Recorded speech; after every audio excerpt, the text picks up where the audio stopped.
Hello, everyone, and welcome to the Outliers YouTube channel and our program Get to Know. I'm your host, DP Lyle, and I'm here with my cohort in crime, Kathleen Antrim. Thanks, Doug. It's great to be here. And I am really excited about our next interview. We have #1 New York Times bestseller. Also, she was a co-author of Heat 2. And my gosh, she's got about 16 books in print, and she's award-winning. Meg Gardiner, it's great to have you with us. Thanks. It's great to be here. Lovely to talk to you. Yeah, it just, it's so fun to do these interviews. And I like to go a little bit off the beaten track. And I'd like to talk to you about your childhood. Okay. And Anything in particular? Well, I'm curious to know if you feel there's anything about your childhood that led you to becoming a writer. Were you an introverted child? Did you read a lot? Were you extroverted? Was there anything about your childhood you think that led you this direction? I was an imaginative child. I was one of the kids who was never that disappointed when it rained and we had to stay inside because it meant I could draw and write stories. Oh, And I was fortunate enough to grow up with two parents who are teachers and lovers of literature, books, stories, poetry. My dad was an English professor at the University of California, and I thought everybody had an old car that was full of library books that had been checked out of the university library, possibly for years. You had to move aside when you climbed in to ride home from school. But love it. Did you happen to have imaginary friends? oh, I did. I imagine you all did too at some point, but Oh, yeah. I did. I had I had a horse friend named Faithful. I think I must have seen a Disney show about Old Faithful, so I thought I had Young Faithful. He was a little horse, but he was my loyal. gosh. We were loyal to each other, as you can imagine. I had Snarky and Hyacinth that I played with regularly. Ooh. Snarky and Hyacinth, yeah. And I would put myself to bed at night, telling myself stories, and I would have dialogue and all of that. So yeah, I'm very curious because I just have this theory that many authors, perhaps came from that kind of a childhood. Did you have a lot of friends? Were you athletic? We played, and we were fortunate enough to I lived in Oregon and in Santa Barbara when I was growing up. In Santa Barbara, the weather was good enough that you could play outside pretty much all year round. And our only rule was that when the streetlights came on, we had to go inside. So we were fortunate enough to be able to roam a little bit, ride bikes, go down to the creek and build like entire worlds out of sand and pretend that they were kingdoms or space stations, go over to the school and climb on the jungle gym. And that was our Apollo rocket. So it was great. That is so cool. Yeah, really fun. Fort building. That's a big one. I don't know. Doug, did you do any fort building? Oh, all the time. Yeah. And we even had rock formations that one of them was called Old Fort. One of them was called the Ponderosa, which was where a stream came in and cut out a piece of the limestone that made a little pool, and tadpoles lived in there, and frogs came out. Oh yeah, yeah. I mean, we had all kinds of places to play out in the woods. We called it the woods, but it was just a little forested area near the house, and yeah, yeah. That was part of childhood. It's such a shame too, because kids these days, they can't go roam until the street light comes on. And I remember we had the same rule. Show up when the street light comes on and nobody's going to worry about you till Well, you got to take the iPad away from them first. Well, that's true. And now this is sparking one more memory, because I remember they're watching The Wonderful World of Disney and all the Disney movies as a kid, and there were always child detectives. Somehow there were kids who would get swept up in a mystery. And I remember riding my bike with the little neighborhood kids on the street up and down Eugene, Oregon, wondering why we never stumbled upon a mystery. I thought maybe if we just rode harder, we would find you'd find a dead body. Maybe that sparked the whole crime writing thing. Oh, how fun. Yeah. which might explain your main character, the profiler. I know, and you Yeah. went to law school. You went, went to Stanford. You went to law school. So when did you decide to actually become a professional writer? How did this all play out? Well, I'd always loved writing, obviously. And it was when I was graduating from college that I talked to my father, the literature professor. And I said, I would love to be a writer. And he said, that's wonderful. That's fantastic. And how are you going to put food on the table? Exactly. So I know how to take a hint. We can read between the lines. Yeah. Yes. So I also come from a family of lawyers who have had clearly fulfilling, rewarding careers, loved the work. So that's what I did as well. And I had fulfilling, rewarding, extremely stressful work. And after a while, once I was married and had 3 small children, decided that arguing for a living wasn't probably the thing I wanted to do for the rest of my career. So I switched to teaching. I taught legal research and writing at the university level. And it was only when my husband got a job in London and we moved our family to the UK that I went over to England without a job. And I thought, okay, all the kids are out of diapers.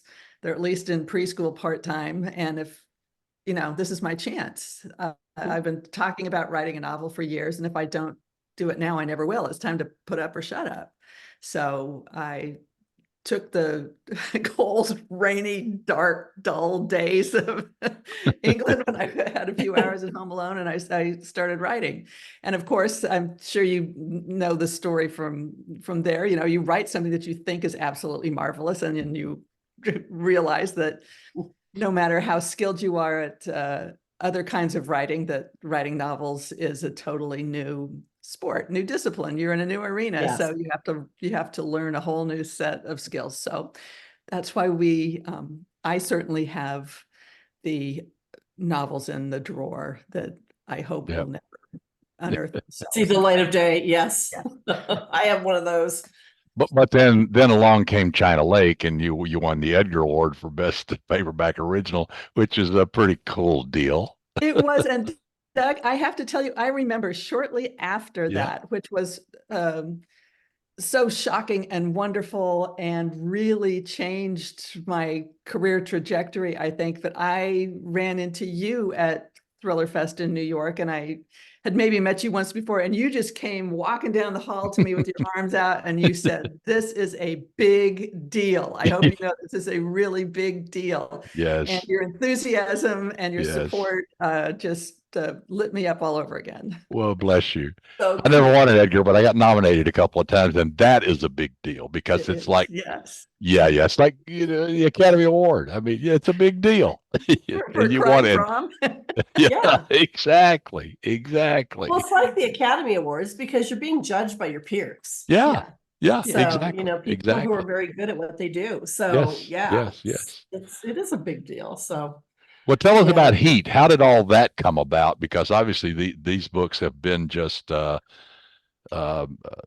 whole series, the Unsub series, and also both of these series have just been unbelievable. Well, thank you.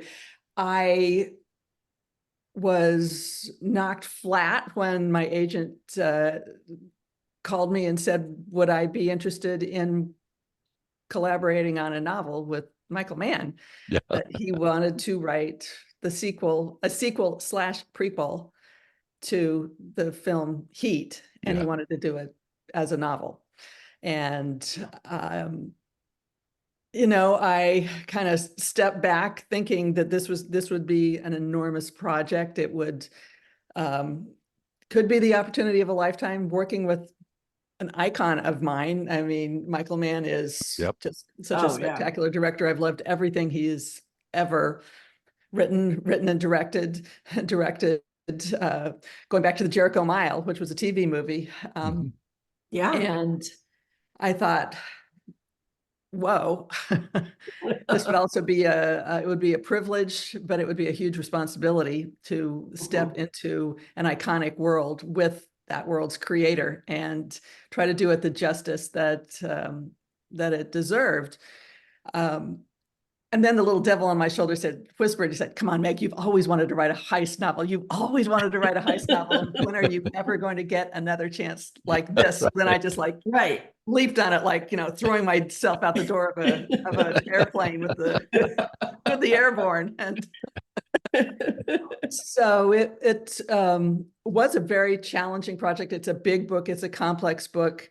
I did feel a huge responsibility to honor the fact that these were the main characters are characters that Michael created and has known for decades now, and really get them right, but also to know we were writing about portions of their lives that were years earlier than the film, and for the survivors, years after the film. So how were they going to evolve during all that period of time, come out with the stories? Writing action scenes with Michael Mann is a rare and wonderful, Oh, wow. Yeah. wonderful thing. He is, he has a reputation for being very exacting and doing research and striving for authenticity, and really deep, a really deep look into the characters and their internal lives, and all that is accurate. He wanted to get it right. It's not, you don't just get it done, you get it right. That said, he was an extremely generous collaborator, always willing to listen to my ideas, thoughts. We wrestled over this thing across his desk, for days at a time before working on it. I mean, by the end of it, we were emailing each other scenes, pages, paragraphs, constantly, not the least because of course there are deadlines as in any project, but How long did it take to do the project? I say from the time we first spoke on the phone, because we started working on it in like June, July 2020. So this was a COVID project. So all our work initially was completely remote. So 2 years from the time we kind of got on the phone to see if we thought that this was going to work until the book was published. And I was extremely proud of it. I thought I was thrilled by the whole thing, but you never know. You never know what the critics are going to say. You never know what readers are going to think, especially when the film has so many diehard fans that, some people were saying like, how could you're going to ruin the film. You're not going to ruin the film. The film's always going to be there. I was stunned and absolutely delighted by the fact that readers as well as and critics as well really loved the book, that it got such a huge welcome and reception. And obviously the publisher sent me this thing on the wall over here. Yeah. It says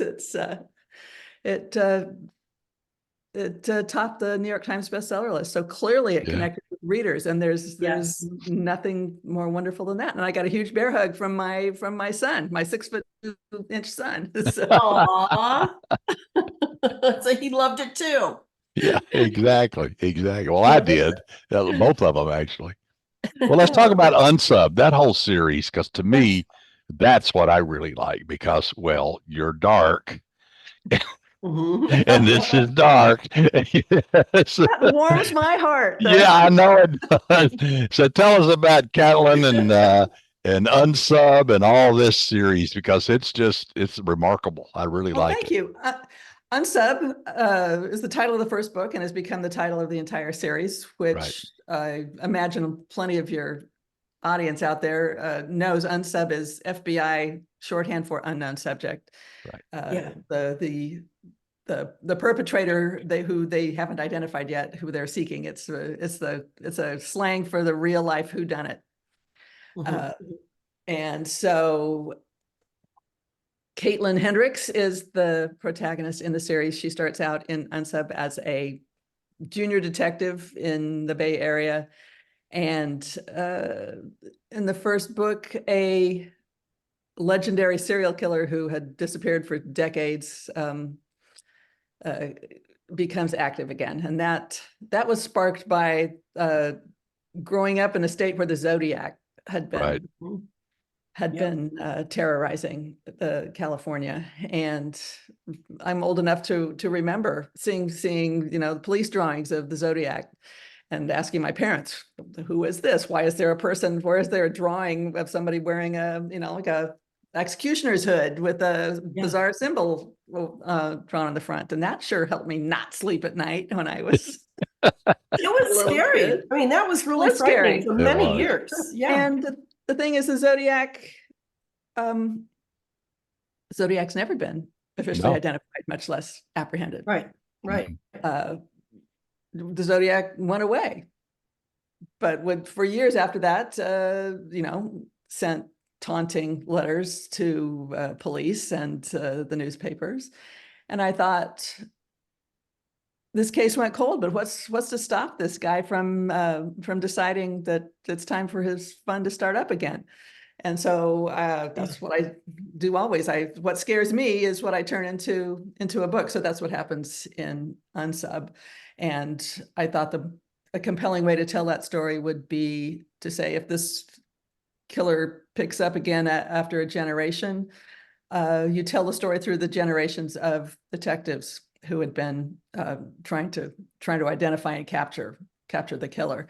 So that's why Caitlin is the daughter of the homicide detective who could never break the case. The case broke him instead. So she picks up this terrible case and tries to solve it. And it's not a huge spoiler to say that she survives. Yeah, exactly. She's recruited by the FBI and eventually joins the behavioral analysis unit. So she hunts serial predators. And each of the books is, I don't want to say inspired, but has been sparked by a real infamous murder case, the Zodiac, Ted Bundy, the Night Stalker, and now number 4 in my series, Shadowheart, will be out in June. And there it is. I love that. There are Great. a few deadly cases that generated my interest, but Samuel Barber was one of them, who drew portraits of his victims. Yeah. So that's part of what's going on in Shadowheart, which will be coming out June 18th. Cool. Very, very cool. So what kind of research do you do? Do you spend time actually, working with or shadowing FBI agents or what have you? It's drawn mostly from my sordid imagination. I do plenty of research, and I have been fortunate enough to attend 10 seminars given by the FBI, as you know, that they've done days for thriller writers to come and listen to presentations by their heads of division in New York, counterterrorism, cyber, organized crime. That's extremely valuable. Same with the ATF. The Caitlin's significant other is an explosives expert for the ATF, and spending a day even just listening to the people talk is extraordinarily helpful. I've gone on ride-alongs with the Austin Police, where I live here, and then there's so much out there. A lot if you can't go and shadow an agent, you can certainly read plenty of biographies of the agents who have done this work. And I find that, of course, the best way to do the research is to talk to the people about what their life is like doing the job, and really to listen. And if I would tell anybody out there who's thinking of writing a book that requires research, coming up with questions is great, but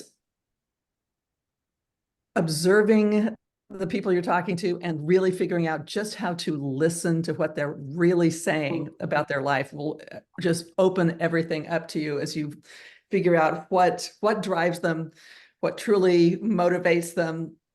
For example, in my Joe Beckett series about a forensic psychiatrist who does psychological autopsies for the police, a major character is a pararescueman, the PJs, the pararescue jumpers for the Air National Guard.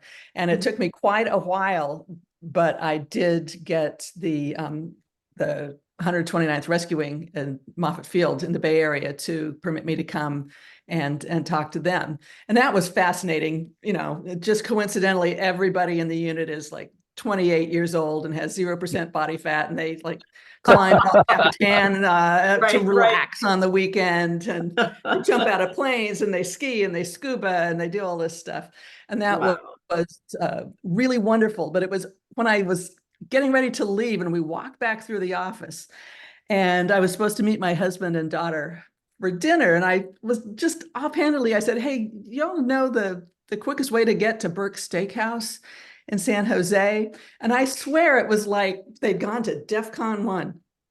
One guy, like somebody pulls out his computer and starts typing. Another guy literally goes over to the wall and yanks down this gigantic wall map.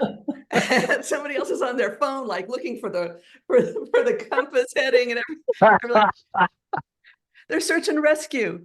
They find things. This is what they do. They find things, whether it's a school bus that's gone off a cliff or a prime rib. They're going to find it for me. Oh my gosh. That's funny. So awesome. Well, did you practice criminal law? Or No. Okay. I practiced commercial litigation.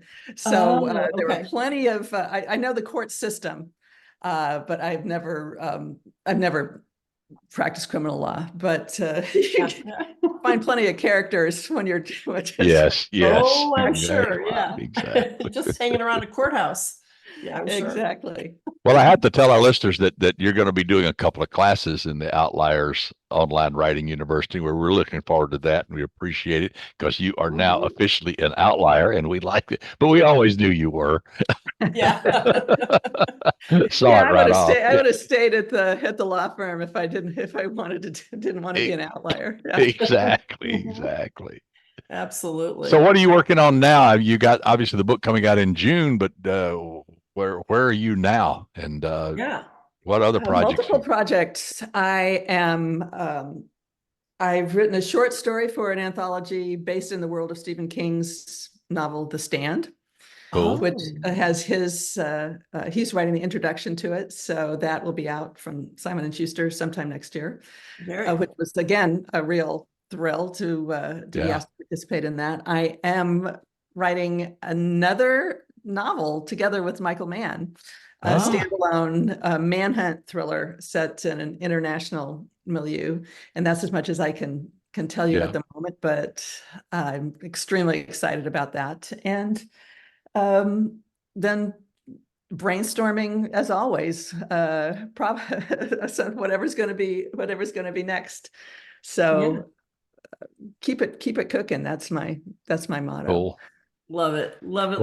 Where can people meet you and see you and all that coming up? Are you going to any conferences anywhere and soon? I will be on tour for Shadowheart, and I will be posting dates and locations for that on my website and all my social media. And you never know when I'm going to pop up someplace else. Very fun. So that's meggardiner.com, correct? Correct. Yes. Okay, great. Cool. Well, Meg, it's been so great to have you on. You're fantastic. We've got to have you on soon again. And especially as we get closer to your book, and keep us posted. Maybe we can have you on and talk about some of the events you have coming up as things progress. That would be great. It's always a joy to talk to you both. Out there, and we're just so excited to have you at Outliers Writing University. Yes. I also want to ask our viewers to please click the thumbs up and please click subscribe. Helps with the algorithms and helps us bring you more interviews like this one today. And Meg, again, thank you so much. And just can't wait to have you on again. All right, great. Thank you, guys. Thank you so much. And we'll see you. And we'll see you online if nowhere else. But You yeah. certainly will. All right. Right. Hang in there. Okay, you too.